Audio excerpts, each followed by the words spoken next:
기술주들, 테크주들의 문제가 생겼다. 저는 지금 아직 네이버에 대한 실체는 아직 보이진 않아요.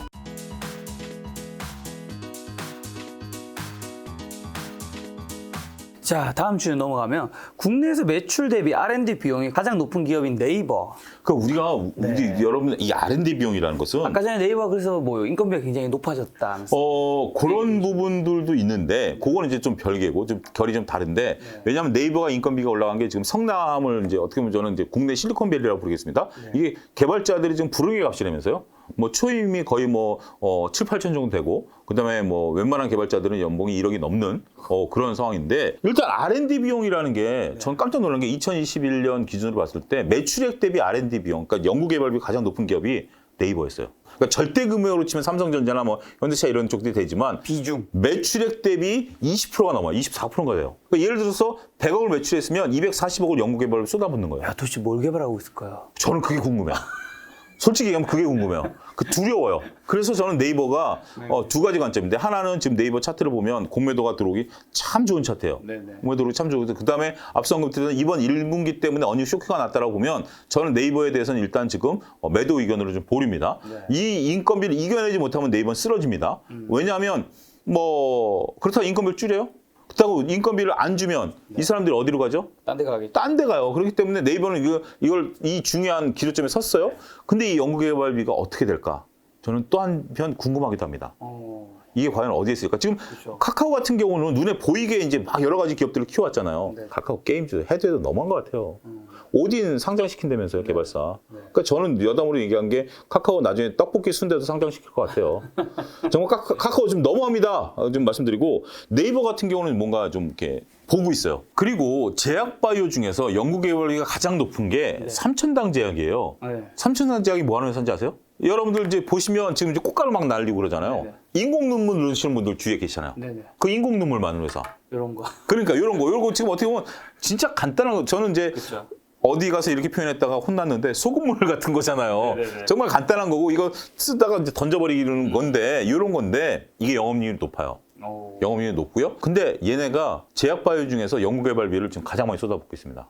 근데 지금 이게 얼마 전에 주가가 이제 바닥권에서 올라오게 됐는데 그 중요한 요소 중에 하나가 그 유럽에 녹내장 치료용 점안제를 만든 거예요. 그러니까 녹내장 있으신 분들이 이걸 넣는 거예요. 이렇게 수시로 넣게. 그렇게 만든, 그러니까 이게 우리가 단순하게 제가 이제 극단적으로 소금물이라고 표현을 했습니다만 이 소금물로 할 수 있는 여러 가지 부분들 이게 아무래도 인체에 가까운 게 우리가 이제 이런 거 만드는 게 소금물이잖아요. 쉽게 표현하면 이제 그런 것들을 하고 있다는 거기 때문에 저는 삼천당 제약이 무서워요. 얘네 21%인가 그래 얘네도. 그러니까 얘네들이 이렇게 한다라는 것은 어떠한 제약바이오 회사들이 공개적으로 임상 1상 이상보다는 이건 임상 1상 이상이 필요한 게 아니기 때문에 그런 부분에 있어서 이걸 하고 있는 거 보면 저는 이런 기업들은 우리가 여러분들이 메모해 놓으시고 추적 관찰. 지금 당장 사는 게 아니라 추적 관찰. 뭔가 터질 수도 있고 스스로 떨어질 수도 있고 라는 거죠. 그렇기 때문에 웃긴 건 뭐냐면 연구개발비 같은 경우는 비용이잖아요. 연구개발비로 들어가는 것들은 비용이기 때문에 이 막대한 이렇게 지금 이제 김 작가님 같은 경우 가장 큰 비용이 예를 들어서 카메라라고 치면 카메라 같은 경우 이제 보통 우리가 한 4년 정도 생각을 하거든요. 그러니까 4년 그러니까 비용을 떠는 거죠. 예를 들어 1,000만 원어치 카메라를 구입했다라면 올해 1,000만 원을 떨어버리고 다음 연도부터 이익이 난다 이거면 회계의 어떤 일관성이 떨어지기 때문에 감가상각이라는 개념은 그겁니다. 요 1,000만 원을 매년 250만 원씩 균등하게 비용 부과해주는 작업이에요. 물론 현금으로 표를 보면 다릅니다만 손익계산서와 재무상태표를 보면 250만 원씩 매 4년 동안 떨어주는 거예요. 그러면 이익에서 똑같이 200만 원씩 떨어지면 어떤 회계 안전성이 되는 거죠. 얘네들이 연구개발비를 막대하게 쏟아붓는 것들도 이렇게 비용으로 균등하게 떨어집니다. 근데 이 감가상각이 무서운 게 한 번 비용이 부과되면 이게 계속 가는 거예요. 예를 들면 이게 증설이 무서운 게 그거죠. 김 작가님이 여기 옮기기 위해서 카메라를 1,000만 원치 샀어요. 그러면 고정비가 매년 4년 동안 250만 원 픽스가 된 거죠. 임대료 플러스. 근데 갑자기 김 작가님 이 유튜버가 구독자가 예를 들어서 극단적으로 확 꺾였다.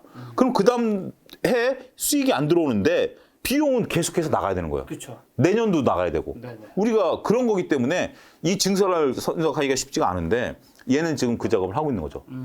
뭔가 저는 분명한 트리거가 있다. 그렇게 말씀드리고 싶습니다. 자, 지금 네이버 지금 단기적으로는 별로 안 좋게 보신다고 얘기하면서 근데 또 어떻게 보면 그 R&D 측면에서는 좋게 보신다 얘기하면 우리 좀 어떻게 판단해야 돼요? 그러니까 그런 거죠. 저는 지금 아직 네이버에 대한 실체는 아직 보이진 않아요. 네. 네이버에 대한 실체는 보이지 않습니다만 지금 상황만 놓고 보면 테크주로 같이 좀 건드려야 될 것 같은데 테크주들이 지금 이제 실적들이 안 나오고 있잖아요. 네네. 테크주들이 실적이 안 나오고 있는데 그 상황에서 지금 네이버가 가장 그 핵심에 있다. 라고 보는 겁니다. 과연 네이버는 몇 가지 사항들을 넘어야 되는데 지금 인건비 부담 뛰어넘어야 돼요. 이거 못 뛰어넘으면 스스로 인건비 때문에 무너집니다. 두 번째 같은 경우 네이버 같은 경우는 이제 새로운 수익 모델들을 개발해 줘야 되고요. 영업이익이 잘 나와야 된다는 어떤 그런 부분들이 있기 때문에 그런 부분 플러스 나중에 이 막대한 연구개발비가 뭔가를 터뜨릴 수도 있다. 한 방이 있다. 그것도 한번 보시면서 근데 이 한 방을 너무 믿지 마세요. 한 방 언제 터질지 모릅니다. 10년 뒤에 터질지 5년 뒤에 터질지 막상 개발해놨는데 엉뚱한 데 가서 이게 또 이게 딱 터질지 모르기 때문에 그건 너무 믿지 마시고 일단 지켜는 보자. 그런 관점으로 이해하시면 될 것 같습니다. 자, 네이버뿐만 아니라 넷플릭스 같은 기업, 네. 이제 실적으로 보면 성장주 투자에 문제가 좀 뭐가 있을까요? 이게 여러분들 잘 보셔야 되는 게 넷플릭스가 그 러시아 그 뉴스를 보면 러시아발 이런 것들에 빠졌다라고 이제 얘기를 하는데 250만 명이 줄었대요, 가입자가. 근데 지금 자세한 내용을 보면 러시아에서 150만 명이고요. 네. 남미에서 50, 미국에서 50 빠졌어요. 그러니까 어쨌든 가입자가 줄어들었다는 거죠. 넷플릭스 그럼 다 보고 있지 않느냐? 넷플릭스가 이제 뭐 저는 안 봅니다. 보시는 분은 되게 많은데 넷플릭스만 보는 분이 아니라 이제 뭐 디즈니도 있고 여러 가지 이제 플랫폼들이 많이 나타나기 시작했잖아요. 그렇다 보니까 넷플릭스의 어떤 비교 우위를 얘기하기는 어려운데 문제는 그거예요. 여러분들 넷플릭스가 4월 달에 러시아 이슈로 빠졌나요? 아니면 그 전부터 빠졌나요? 넷플릭스 주가 보면 작년 12월부터 빠졌습니다. 작년 12월부터 흘러내리기 시작했어요. 줄줄줄줄 흘러내리다가 한번 푹 밀렸다가 줄줄줄 흘러내리다 이번에 또 한번 푹 밀린 거예요. 저는 기술주들, 테크주들의 문제가 생겼다. 제가 2월 달에 김작가 TV에 출연했을 때 말씀드린 게 국내 주식은 바닥을 잡아오는 것 같습니다만 미국 주식은 모르겠습니다라고 그랬어요. 네. 왜 그랬냐면 자, 우리가 2020년에 2019년에는 뭐 다 개별 약계 전투를 했지만 2020년에 코로나가 터지면서 우리 이제 3월 달 바닥을 찍었죠. 그러면서 이제 뭐 어떻게 됐던 주가가 슬금슬금 올라오기 시작했죠. 그러면서 이제 이렇게까지 저는 올라올 줄 몰랐습니다만 2021년 1월 달까지 주가가 쫙 올라왔어요. 네. 쫙 올라왔는데 그다음부터 삼성전자가 9만 전자를 찍은 이후로 네. 삼성전자가 7만 전자, 8만 전자에서 횡보했죠. 1년 동안. 그 사이에 미국 주식은 계속 올랐어요. 테크주들. 그러다 보니 2021년 가을에 어떤 얘기들이 있었냐면 그때 당시에 이제 우리가 물론 NFT, 메타버스 개별 종목들이 올라갔습니다만 현대차 미끄러져, 네이버, 카카오 다 미끄러져, 삼성전자 미끄러져 하다 보니까 그때 무슨 얘기 들었죠? 국장 버리고 미장으로 가자. 맞아요. 기억나시죠? 맞아요. 국장 버리고 미장으로. 국장에서 먹을 거 없다. 국장은 역시 박스피다. 먹을 거 없다. 미장 봐라. 테슬라 봐라. 애플 봐라. 이런 거 봐라 하고 다 올라왔어요. 우리는 1년 동안 쉬었고요. 얘는 그때까지 땡겼어요. 2년을 땡긴 거예요. 최소한. 그 전부터 땡긴 주식들도 있고. 그러다가 2022년 들어서 이제부터 미국 시장은 변동성이 시작됐다. 네. 그리고 실적을 보니까 알리바바 물론 중국 이슈가 있습니다만 여러분들 찰리 먼거라고 그 어떻게 보면 워렌 버핏과 찰리 먼거 이렇게 이제 굉장히 버크셔에서의 이 공동 그 대표인데 찰리 먼거가 알리바바를 50% 손절했어요. 언론에 난 거예요. 제가 언론에 났으니까 이거 저 영어 하나도 못해요. 언론에 났으니까 알지. 50% 손절했어요. 물론 이제 중국 트리거도 있습니다만 중국 트리거만 갖고 보기에는 얘네들이 이걸 알리바바로 듣고 판단을 그렇게 내렸다라고 저는 미뤄 짐작을 하는데 테크주들에 대해서 문제가 생각한 거죠. 네이버가 우리가 다 독점할 거로 봤는데 이번에 어느 쇼크가 나왔죠. 카카오 같은 경우 여러 가지 이제 뭐 카카오는 이제 저는 이제 좀 기업 같이 안 보기 때문에 일단 좀 논외를 치고 그러고 보고 뭐 성장성을 보니까 다들 이제 이게 독주가 과연 가능하겠는가라고 보는 거예요. 자, 여러분들 네이버도 마찬가지고요. 네이버가 어디 쇼크가 나올 거라고 누가 짐작을 했겠습니까? 다 이거 성장하는 산업이라고 봤고 플랫폼의 모든 걸 장악할 거라고 봤는데 그런 부분들이 있어요. 근데 자, 이제 어떻게 접근해야 되는지를 보죠. 금리가 올라가면 성장주들이 부담이 된다라는 분들이 많이 쓰실 거예요. 많은 분들이 이용을 쓰실 거예요. 왜 그렇죠? 금리가 올라가면 성장주들이 왜 부담이 될까요? 여러분들 그 해답을 여러분들이 한번 저한테 지금 제가 0.1초 드릴 테니까 머릿속으로 한번 굴려보세요. 차영주가 얘기한다고 그러려니 하시면 안 돼요. 여러분들 지금 금리 올라가면 가장 큰 수혜주 중에 하나는 보험주를 꼽죠. 네. 보험주 주가 보셨나요? 우리나라 보험주들 주가 왜 빠지죠? 지금 여러분들 보험사들 보면 최근에 여러분들 보험사 차입이라는 걸로 포털사이트 쳐보세요. 보험사들이 다 차입을 일으켜요. 왜 일으키죠? 지금 금리 인상에서 갖고 있는 채권에 대한 어떤 그런 것들이 평가 금액이 올라가니까 떼돈을 벌고 있을 텐데 왜 그러죠? 자, 여러분들 금리가 올라가면 채권 가격이 올라가나 떨어지나요? 떨어지죠. 그러면 보유하고 있는 자산 가치가 올라가면 떨어지나요? 떨어지죠. 근데 금리 상승과 보험 상승과 무슨 관계가 있죠? 더군다나 웃긴 건 뭐냐면 각 금융기관들은 그 금융기관에 맞게 정부가 규정해 있는 가이드라인이 있습니다. 무슨 얘기인가 하니 은행 같은 경우는 일시적으로 많은 사람들이 예금을 인출해가는 뱅크런이 일어날 걸 통해서 지급준비를 하고 있습니다. 그러니까 예를 들어서 100이 들어오면 100을 다 대출해 주는 게 아니라 지급준비를 일정 부분 돈을 갖고 있어라라고 하는 거예요. 그래서 이 돈을 늘렸다 줄였다 하는 것 때문에 중앙은행이 통화량을 조절하는 간접적인 방식인데 보험회사도 마찬가지예요. 예를 들어서 갑자기 어마어마한 정말 상상하기 싫은 사고가 일어났다. 그럼 보험회사들이 물론 이제 그걸 가게해서 재보험을 들어놓긴 합니다만 보험회사들도 그 가이드라인을 이제 정부가 만들어 놓은 게 있어요. 그래서 딱 맞춰놓죠. 어떤 금기관도 이걸 여유롭게 가져가지 않습니다. 딱 맞춰놓죠. 왜냐하면 나머지는 굴려야 돈이니까. 근데 주로 이제 채권으로 보험사들을 맞춰놨는데 지금 말씀하신 금리가 올라가니까 채권 가격이 떨어지죠. 이만큼 갭이 발생한 거예요.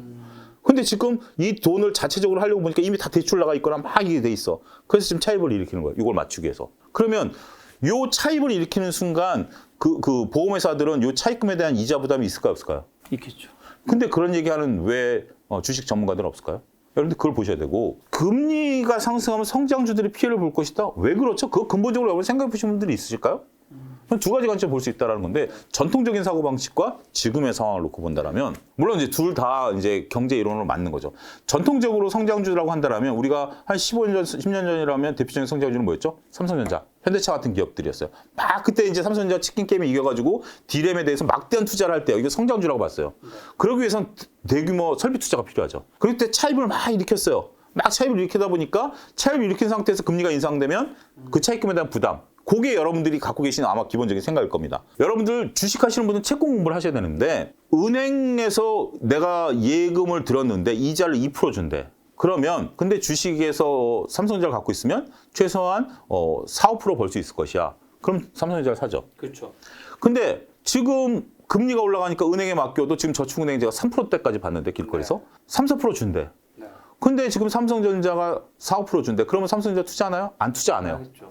그러면 성장주들, 소위 말해서 우리가 테크주들이라고 했던 고밸류에 대한 것들이 논쟁인데 더 높은 요구 수익률을 제시할 수 있어야 돼요. 근데 지금 하필이면 이때 성적표를 딱 보니까 테크주들 실적이 안 나오고 있어. 그렇잖아요. 지금 이제 금리가 올라가면 자 우리 믿고 투자하세요. 여전히 우리 고속 성장합니다. 라고 하면서 우리 10% 영업이율 10% 증가합니다. 20% 증가합니다. 막 이래 줘야 되는데 이게 꺾이고 있네. 금리가 올라갔는데 실적 성적표가 안 좋다. 안 좋다. 이거는 최악의 상황이죠. 최악의 조합인 거네요. 최악의 조합인 거. 제가 볼 때는 지금 그런 겁니다.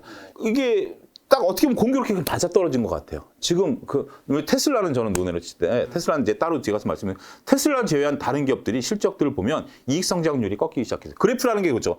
요렇게 올라가거나 요렇게 올라가줘야 되는데 이렇게 우리 공을 던지면 이렇게 되잖아. 공을 던지면 이렇게 쭉 갔다가 정점을 찍고 쭉 내려오잖아요. 근데 이렇게 올라갈 때 보면 기울기가 굉장히 가팔라요. 이때는 기울기가 가팔기 때문에 이때는 성장기라고 보지만 쭉 어느 정도 올라오면 이 기울기가 점점 줄어들죠. 그러다가 기울기가 떨어지죠. 지금 성장률들이 거의 요점에 온 기업들도 상당수 있어요. 특히 네이버, 카카오 같은 경우는 여러분들 저는 성장 그래프를 어떻게 여러분들이 그리실지 모르겠습니다만 성장 그래프가 어느 정도 저는 꺾였다고 봐요. 성장 안 하는 건 아닙니다만 성장 기울기가 좀 꺾였다라는 것 때문에 우려시 된다 이렇게 정리를 해둘 수가 있겠습니다. 자, 봄의 새싹처럼 잊혀졌다가 바닥에서 쑥 올라오는 종목들이 있다. 요 멘트 저한테 보내주셨던데 어떤 내용인가요? 너무 멋지지 않나요? 네네. 딱 받아보시고.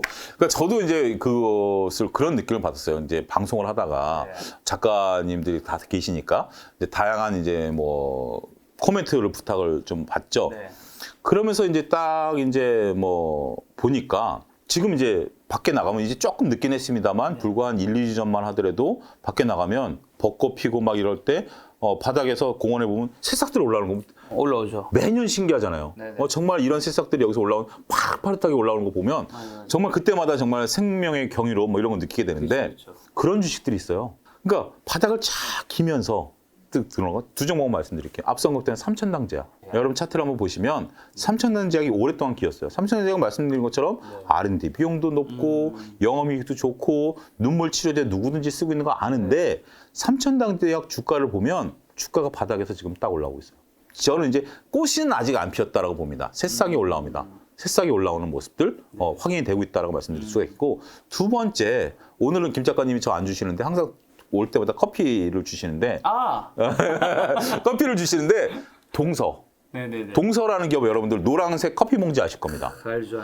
동서가 이제 한때는 뭐 7, 8년 전만 하더라도 최고였죠. 그때는 직장 출근하면 무조건 동서 커피 믹스 하루에 두세 잔씩은 마시고 맞아. 직장에서는 한 반쯤 먹다 반쯤 버리기도 하고 뭐 그렇게 옛날에 진짜 많이 있어요. 먹었는데. 많이 먹었어요. 근데 이 동서랑이 굉장히 무서운 게 뭐냐면 가장 강력한 라이벌이 롯데칠성이었어요. 네네. 롯데칠성이 여러분들 보면 유명한 배우들 돼가지고 이름은 모르겠습니다만 그 하얀색 봉지 막 이래가지고 우리는 뭐 예를 들어서 동서 커피 믹스에 대한 어떤 그 프림에 대한 유해성이 있으니까 우리는 뭐 이게 유해성도 없다 막 이런 식으로 공격을 하기도 했어요. 제가 듣기로는 그때 당시에 롯데 신회장이 경로를 하면서 우리가 왜 그 식료품이 강자인데 뭐 이렇게 해라라는 얘기도 제가 이제 뇌피셜로 들었어요. 그럴 정도인데 안 팔렸어요. 저 직장 근무할 때 보면 큰 박스로 대형 박스로 여직원들이 탕비실에 갖다 놓거든요. 네네. 그때 많이 먹으니까. 그런데 새로운 그런 게 나오면 그때 유명 막 배우들 하니까 여직원들이 맛본다고 가끔 사나요. 한번 그 신제품 나오면. 근데 저도 한 번씩 타 먹어 보면 그거는 1년 열다 그대로 먼지 쌓이고 있고요. 동서건 계속 바뀌어. 먹으니까. 그 사람 입맛이라는 게 커피 입맛이라는 게 굉장히 무서워요. 여러분들 저도 커피 믹스 하면 스타벅스, 할리스까지는 갑니다. 근데 절대 안 가는 거는 투썸, 네. 그다음에 또 뭐 한군데 여기 절대 안 갑니다. 네. 뭐 예를 들어 김 작가님이랑 약속 장소 그때 일대밖에 없어서 가면 커피 안 마시고 저는 과즙 음료 먹어요. 도저히 제 입맛에 받아들일 수가 없기 때문에. 네. 그러니까 호불호죠. 호불호이기 때문에. 근데 동서가 그러면 주가가 꺾였어요. 뭐 동서 마시다가 스타벅스라든지 이제 지금 편의점 커피 1,000원짜리 널렸잖아요. 그쵸. 그러다 보니까 빠졌어요. 근데 주가가 지금 다시 올라가? 한 번 올랐어요, 중간에. 한 번 올라간 게 뭐냐면 편의점 커피가 동서가 들어오기 시작했어요. GS25 가면 이렇게 지익해서 마시는 것도 있고 그거 말고 여러분들 이런 어떤 예를 들면 이런 뭐 캔에 드는 거 있잖아요. 이런 캔에 드는 거 커피 믹스가 처음에는 맛이 없었는데 얼마 전부터 맛있어졌어요. 딱 보면 동서예요. 아니면 롯데칠성이든지. 근데 동서가 더 많아요. 근데 지금 주가가 동서가 새싹이 딱 올랐어요. 네네. 지금 여름이잖아요. 네. 이제 활동량 늘어나잖아요. 네. 편의점 커피 많이 마셔야죠. 네. 그것도 안에 트리거가 아니겠는가. 범 리오프닝 관련주. 그렇게 여러분들 읽어내셔야 되지 않을까. 저는 그렇게 봅니다. 아, 동서. 또 어떤 분들은 아니 지금 이 커피는 뭐 스타벅스든 네. 요즘은 뭐 바깥에도 이쁜 카페도 이렇게 많은데 많죠. 커피 그 편의점에 팔린 거 가지고 다시 올라올 수 있겠냐라고 의문 가질 수 있을 것 같아요. 저는 일단은 우리가 이제 기본적 분석과 기술적 분석으로 보면 그런 기본적 분석의 펀드멘탈에 대한 자신감은 없습니다. 네. 그거 인정합니다. 하지만 여러분 차트를 보면 이제 새싹이 튀어나오고 있기 때문에 요 새싹을 보고 트레이딩 관점에 접근은 유효하다. 그러니까 새싹들이 올라오는 거 보면 이게 나무로 성장할 수도 있고 나오다가 누군가 밟아가지고 죽을 수도 있어요. 그 확률은 있습니다만 저는 일단 도전해 볼 필요가 있다고 보고 그 다음에 사람 입맛이라는 게 처음에 우리가 원두커피를 마셨을 때는 스타벅스는 그때 당시만 하더라도 스타벅스는 이제 된장녀라는 어떤 이제 생각나시죠? 진짜 오래됐죠. 이제 기억나시죠? 요즘에는 뭐 스타벅스 그러니까 마신다고 누가 그렇게 말하는 그렇게 사람 그때 없죠. 당시만 해도 스타벅스 가면 된장녀라는 소리를 들었어요. 그러면서 이제 그거보다 좀 싼 커피를 마시기 시작했지만 지금은 이제 커피가 완전 대중화하다 보니까 이제 사람들이 그런 거. 그때 당시만 하더라도 직장인의 전형적인 모습이 점심 먹고 목에 이름표 달고 그다음에 이 커피 믹스 스타벅스 들으면 이제 된장녀고 그다음에 거기다 이제 여자들의 장지감 놓고 뭐 이런 거지만 뭔가 하나 빨대 커피를 들고 있는 게 전형적인 셀러리맨들의 어떤 어떻게 보면 좀 이렇게 부러운 모습들, 네. 대기업 셀러리맨들의 전형적인 모습이었지만 지금은 누구든지 이거 하나씩 들고 다니죠. 그쵸. 누구든지 하나씩 들고 다니는데 이것도 이제 가격도 많이 싸졌어요. 물론 스타벅스가 상대적으로 가격이 싸졌어요. 다른 것들이 올라가다 보니까 또 깜짝 놀랐어요. 또 왜냐하면 뭐 주로 다니는 방송국에 이제 있는 곳에 어플을 다 깔아놨기 때문에 다니는데 그런 어떤 뭐 유튜브 촬영 장소로 가다 보면 스타벅스 없어서 무슨 뭐 카페베나 이렇게 들어가 보면 스타벅스가 더 비싸요. 깜짝 놀랐어요. 저는 깜짝 놀랐는데 이제 그만큼 대중 그 대신 여기서 이제 또 하나의 변화가 나타나기 시작한 게 저처럼 아무거나 안 먹는 거예요. 전에는 요것만 들면 무조건 먹는데 먹다 보면 신맛도 나고 막 쓴맛도 나고 막 나니까 그래도 이것도 커피를 했는데 저는 신맛 되게 싫어하거든요. 네. 딱 제가 왜 다른 데를 싫어하냐면 투썸 같은 경우 신맛이 굉장히 강해요. 그러니까 걔네들 원두를 지금 2개 써요. 그래서 항상 투썸 어쩔 수 없이 가면 고소한 거 주세요라고 하거든요. 네. 그러니까 이제 자신의 입맛을 찾은 거죠. 그렇다 보니까 오히려 매출이 늘어나고 떨어지는. 여러분들 여의도에 가면 그 한국노총 빌딩이 있어요. 네네네. 한국노총 빌딩에 가면 1층에 커피 1,000원인가 1,500원짜리 커피점 2개가 있어요. 제가 6개월 전에 갔을 때는 두 군데 다 점심시간에 마이크로 번호 불러요. 뭐 260번, 267번 그런데 지금 한 군데 사람이 하나도 없고요. 한 군데 여자 줄 서요. 6개월 만에 6개월 전에 둘 다 바글바글 됐는데 한국 사람은 여기서 입맛이 떨어졌다 버렸다는 거야. 그리고 우리 그렇잖아요. 한 번 안 가면 여기선 줄을 쓸지언정 저기 안 가는 거죠. 그렇기 때문에 소비자들이 지금 이제 동서를 보기 시작했다는 것은 저는 하나의 이 입맛은 안 변한다. 그 말씀드리고요. 자, 이 파트에서는 제가 한마디는 꼭 드리고 가요. 네. 투썸 관계자 여러분 죄송합니다. 제가 투썸 대신 마시겠습니다. 커피. 근데 저는 저 투썸에 지금 저 투썸 어플이 있고요. 거기에 지금 금액이 몇만 원이 이미 들어가 있어요. 끝났습니다. 끝났습니까? 죄송합니다. 제가 죄송합니다. 커피 대신 마시겠습니다. 죄송합니다. 예. 자, 죄송합니다. 마지막 주제입니다. 네. 테슬라 및 현대차 호실적 발표를 했는데 좀 어떻게 해석해야 될까요? 저는 네. 공개적으로 선언합니다. 제가 여태껏 어떤 방송에서든지 테슬라 추천한 적이 단 한 차례도 없습니다. 네.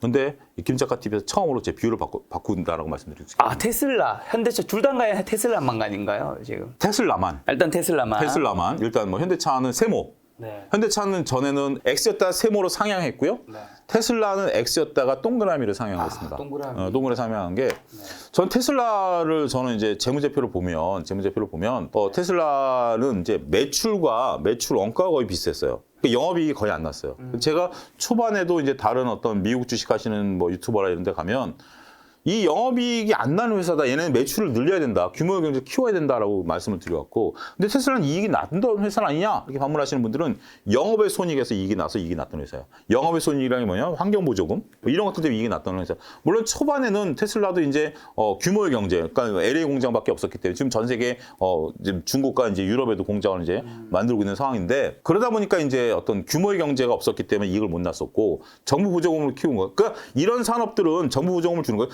어떻게 보면 웃긴 거죠. 내가 낸 세금을 가지고 특정 기업을 먹여 살린 거 아니에요. 그런 거긴 하지만 이 산업을 키워야 되기 때문에 어떻게 보면 정치적인 어떤 판단에서 한 거기 때문에 우리가 생각해보면 웃긴 거죠. 내 세금 줘가지고 현대차, 전기차 사는 사람들은 저도 뭐 큰 차 몰고 다니는데 난 돈 다 주고 샀거든요. 근데 제 큰 차가 전기차 모델이 있어요. 그거는 물론 비싸긴 한데 그렇다고 해서 정부 보조금 줘가지고 저랑 비슷한 가격에 사가지고 그 사람은 그 막대한 세금은 현대차로 들어가고 웃긴 거잖아요. 근데 어떻게 보면 키워가기 위한 어떤 정부의 정책이니까 그런 건데 지금 정부 보조금 전기차는 지금 줄여가는 추세잖아요. 우리나라도 테슬라 고가형 사면 제가 알기로는 정부 보조금 못 받는 걸로 알고 있습니다. 상한선에 걸려가지고 그런 상황인데 테슬라가 이익이 나기 시작했어요. 이번에 2달러대 주당 2달러대 초반을 볼 거 3달러대까지 났어요.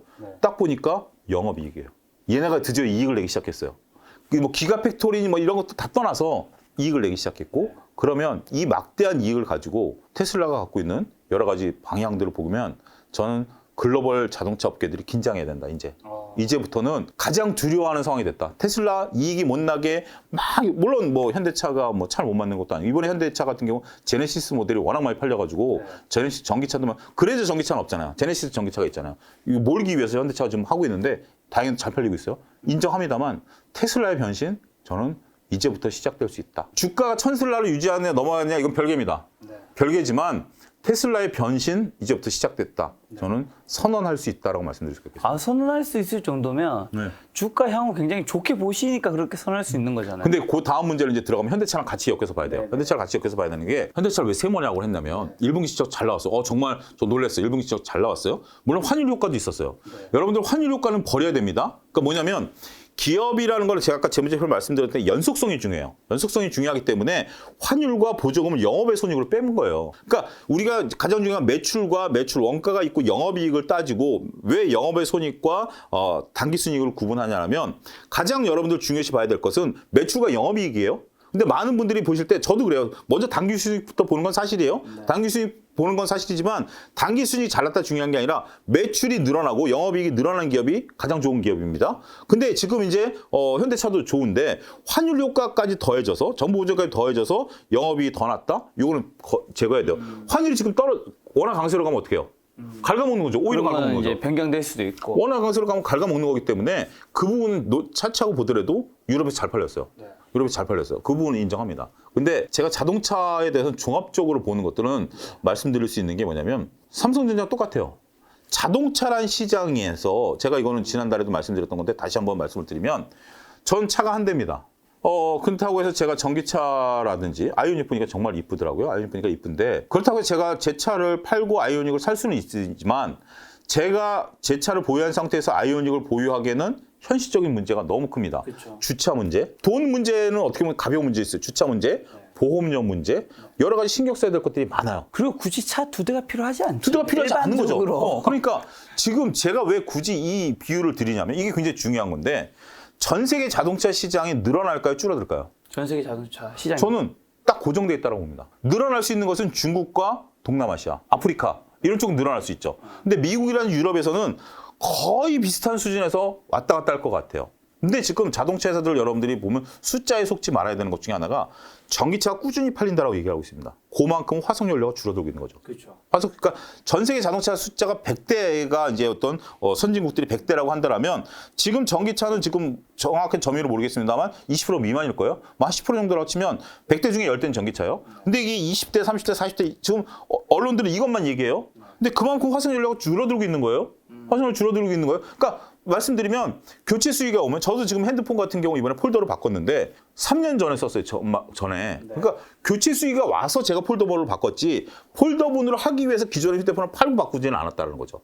그렇기 때문에 지금 여러분들이 전기차가 팔리고 있는 건 교체 수위가 온 사람들이 이번엔 내가 전기차로 바꾸자라는 거지. 지금 기존에 있는 차 멀쩡한 차 팔아버리고 나 전기차로 갈래라는 수요는 극히 일부라는 거죠. 그렇죠. 그렇기 때문에 그만큼 전체적인 땅 파이는 똑같다라는 거죠. 네. 그러면 현대차가 지금 저는 박수 쳐주고 싶은 세모로 바꾼 것 중에 하나가 유럽에서 폭스바겐을 꺾었어요. 그러니까 남의 점유율을 뺏어오는 거죠. 이건 의미가 있는 거예요. 남의 점유율을 뺏어오는 건 의미가 있는데 폭스바겐이라고 한다면 독일, 유럽의 국민차잖아요. 유럽의 국민차를 뺏어왔다는 건 굉장히 이거 의미가 있거든요. 그렇죠. 우리나라에 와가지고 지금 우리가 현대차가 일본 가가지고 매번 번번이 깨지는 게 일본 사람들은 일본 차만 타잖아요. 일본 차만 타잖아요. 그렇기 때문에 저는 뭐 현대차를 탑니다만 뭐 닛산 차나 뭐 이런 거 타보면 마음에 안 들어요. 뭐 진짜 뭐 인테리어 좀 허접하고 제 개념을 볼 때 허접한데 걔네 그 사람도 그것만 타더라고요. 그러니까 그 인정할 수밖에 없죠. 그런 건데 지금 저기 폭스바겐을 꺾었다? 의미가 있죠. 가장 뼈아픈 건 뭐냐면 지금 이번에 펄어비스 오늘 펄어비스의 검은 사막 모바일이 중국에서 이제 드디어 오픈이 됐습니다. 근데 주가가 못 올라가는데 펄어비스 그 기사를 보면 이거예요. 펄어비스가 드디어 이제 중국 시장에서 오래간만에 신작 게임을 발표했다. 그러면서 앞에 붙는 게 사드 사태 이후 첫 중국 출시 작품이다. 여러분 사드 문제가 정치적인 거가 아니라 중국 사람들이 사드 문제에 대해서는 우리가 일본에 대해서 경기 일으키는 것처럼 일으키는 것 같아요. 우리가 아무리 뭐라 그래도 일본이 아무리 뭐라 그래도 독도 건드리면 우리는 그거는 정말 뭐 김 작가님과 제가 일본을 바라보는 관점, 정치적인 신점 다 떠나서 일단 둘 다 쌍심질 키고 달려드는 것처럼 사드 문제에 대해서는 우리는 북한 때문에 논 건데 걔네들은 그렇게 생각 안 하는 것 같아요. 그래서 그 현대차도 얼마 전에 현대차 공식적으로 발표된 게 그 유럽 지역과 미국 시장에 있어서 공장들이 흑자를 내기 시작했다. 여러분들 잘 보셔야 되는 게 흑자를 내기 시작했다는 게 물건 잘 팔려서가 아니에요. 감가상각이 끝났기 때문에 되는 거예요. 조지아 공장이나 이런 것들이 지금 5, 6년 되니까 감가상각이 끝났기 때문에 이익이 나기 시작하는 거예요. 그러니까 여러분들 재무제표 공부를 꼭 하셔야 돼요. 그런 거지만 거기가 공식적으로 해서 2017년 사드 사태 이후에 중국 시장에서 점유율은 지속적으로 하락하고 있다. 1%가 안 돼요. 떨어지고 있어요. 그리고 동남아로 나가야죠. 동남아로 나가려고 딱 보니까 어떤 분이 그 댓글을 보셨더라고요. 빈그룹. 빈그룹이라고 베트남의 우리나라 삼성전자 같은 그룹인 위상인데 물론 부동산 개발 회사였어요. 빈그룹이 지금 SUV를 한 7, 8천만 원 우리나라 돈으로 굉장히 비싼 거죠. 베트남 사람들 사기에는. 그걸 가지고 이제 했는데 어떤 분이 댓글을 다루셨더라고요. 나 베트남 교민인데 네가 전문가라는 사람이 왜 현지상을 모르냐? 그 공무원들만 탄다. 아무도 안 산다. 저도 유튜브 영상 보니까 되게 허접하더라고요. 이렇게 우리가 엔진룸을 열려면 이렇게 안에서 딱 열면 이렇게 턱 열리잖아요. 그럼 이제 손이 들어가서 그 걸쇠를 해서 딱 올리잖아요. 이게 손이 안 들어가더라고요. 허접한 거예요. 근데 공무원들이 타는 건 당연하죠. 공무원부터 타주는 거예요. 어쩔 수 없이 나라에서 강제로 보조금 줘가지고 그러다 보면 개발이 올라가는 거 아니겠습니까? 지금 삼성전자가 수율이 30% 나온다고 해서 TSMC가 진 게 아니에요. 이제 당연한 거예요. 그걸 극복하기 위해서 수율이 올라가면 삼성전자 나중에 이긴다는 것처럼 빈그룹도 언젠가는 막대한 자본력과 기술력. 그다음에 여러분들 보시면 빈그룹이 공개적으로 LG랑 이런 쪽에 배터리 그 인력들을 뽑아가기 위해서 러브콜을 보내고 있다는 기사도 나와요. 막 돈을 쏟아붓는 거죠. 예를 들어서 너 얼마 연봉 1억이야? 우리가 그 반도체 인력들 중국으로 대거 빨려 들어갈 때 연봉 10억씩 제시하면서 막 데려갔잖아요. 거기가 베트남도 그래요. 잠재적인 트리거라는 거죠. 잠재적인 트리거. 이런 부분들을 여러분들이 보시게 된다면 큰 산업들을 보게 된다면 지금 우리 현대차가 해야 될 일도 많다. 이렇게 좀 설명드릴 수가 있겠습니다. 현대차 얘기하면서 테슬라 같이 얘기해 주신다면서요? 그 테슬라 같은 경우는 제가 말씀드린 것처럼 테슬라 같은 경우는 이제 지네가 뭔가 할 수 있는 이제 근거가 생겼어요. 네. 자체적으로 돈을 벌기 시작했기 때문에 자체적으로 돈을 벌기 시작하면 뭔가 할 수 있죠. 그리고 이제 테슬라 같은 경우 여러 가지 뭐 이번에 앨런 머스크가 이제 뭐 트위터 인수한 거는 뭐 논외를 친다 하더라도 테슬라가 이제 유럽에도 공장을 증설하고 여러 가지 이제 뭐 OS 문제, 현대도 지금 OS 개발 들어갔어요. 뭐 이런 문제들 때문에 앞으로 여러 가지 문제점들이 있긴 하겠습니다만 테슬라는 뭔가 좀 할 수 있다. 근데 또 한 가지 테슬라도 또 한 가지 좀 조심스러운 게 뭐냐면 이번에 유럽인지 그 미국인지 모르겠지만 여러분 한번 검색해 보세요. 아이오닉 정전 이렇게 검색하시면 될 것 같아요. 어떤 지역에서 정전이 일어났대요. 그런데 수시로 거기는 정전이 자주 일어난대요. 그래서 몇 시간씩 참아온다는데 지금 집에서 정전이라면 제일 먼저 걱정되는 게 냉장고죠.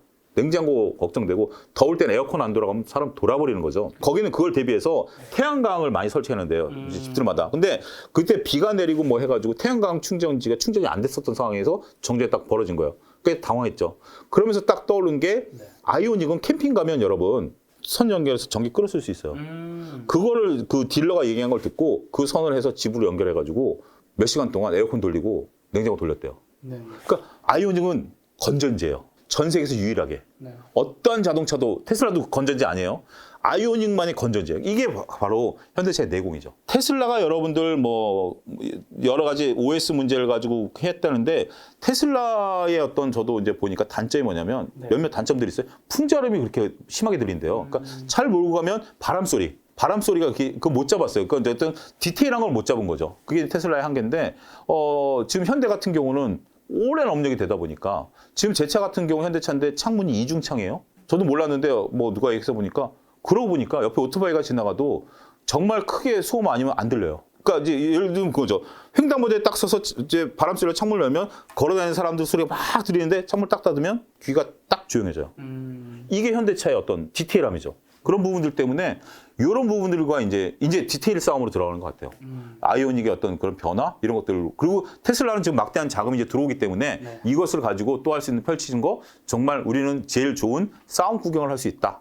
저는 이렇게 정리해드리고 싶습니다. 그리고 이제 소장님의 테슬라에 대한 뷰는 동그라미로 바뀌었다. 네.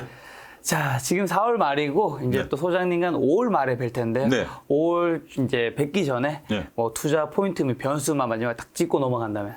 저는 지금 여러분들 좀 너무 짧게 보지 마시고 네. 길게 좀 보십사. 그리고 길게 보십사라고 말씀드릴 수가 있겠고 지금 이제 긴 호흡으로 보면 별로 흔들릴 거 없을 것 같아요. 그리고 어떻게 보면 몇몇 기업들 같은 경우는 지금 주가가 가장 쌀 수도 있다. 그리고 2020 소재단에 있어서 제가 말씀드렸을 때 만약에 이런 분들도 계실 거예요. 네가 얘기해서 3월 달에 샀는데 별로 오히려 그때부터 주가가 빠졌다. 몇몇 종목들 그런 종목들이 있습니다. 물론 단기적으로는 빠질 수 있어요. 빠질 수 있습니다만 저는 빠질 때마다 모아 가시면 그러니까 믿음이에요. 저는 빠질 때마다 모아 가셔도 된다.